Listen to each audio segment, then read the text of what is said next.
First of all, thank you for coming tonight. I'm Drilla from Palestine. I have two questions for you. The first one is for you, Mr. Lowkey. Is that right? Yeah, sorry. I would like to know about the movement in Europe. I know maybe, especially in the UK.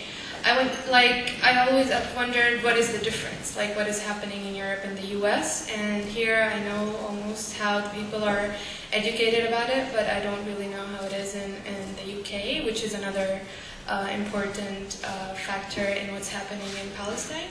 Okay, you can call me Kareem, that's my name, yeah, get in. A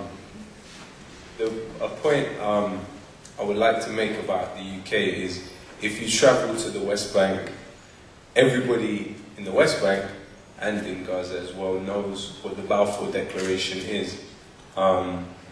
People in the UK generally don't know what the Balfour Declaration is. So, you know, it's the struggle of getting British people to understand the role they play in the whole history of this situation, and seeing, you know, it seems like there's this perception from a lot of people who are not really very informed about the situation, that it's like two sides against each other. So it's like I said, it's the struggle for public perception. It's important to get people to view the situation as it is, not in this warped way. But with that said, the movement in the UK, I think, is quite strong. I mean, the fact that Livni had a warrant for her arrest out says volumes about the movement in the UK. I think the support for Israel from the government in the UK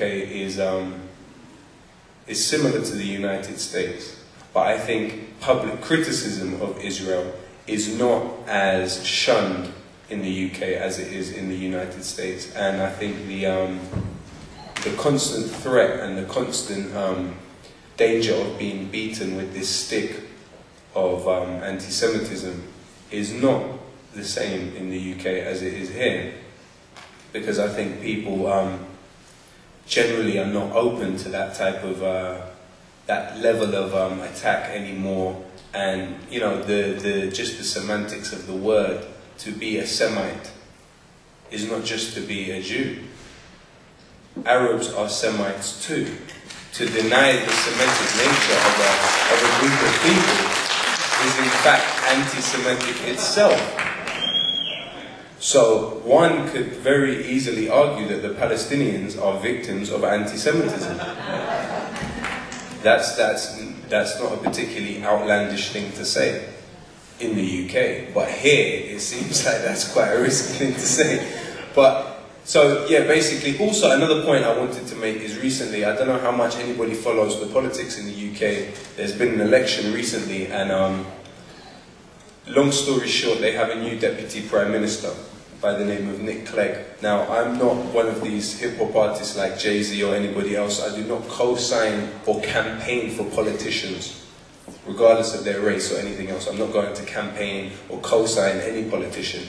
But the Liberal Democrats, which is the party that Nick Clegg belongs to, have for quite a while been supporting the idea of there being an arms embargo placed on Israel.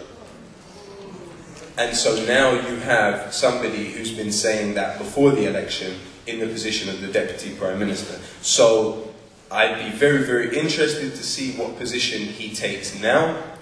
But just the fact that somebody who's been saying that is in this position says a lot about the UK, because I don't believe that would be possible to happen here. As you all know, Obama, prior to even beating Hillary Clinton to become the candidate for the Democrats, stood before AIPAC with a speech written for him by Dennis Ross, stating that Jerusalem would be the undivided capital of Israel, and that Israel would receive $30 billion over the next 10 years.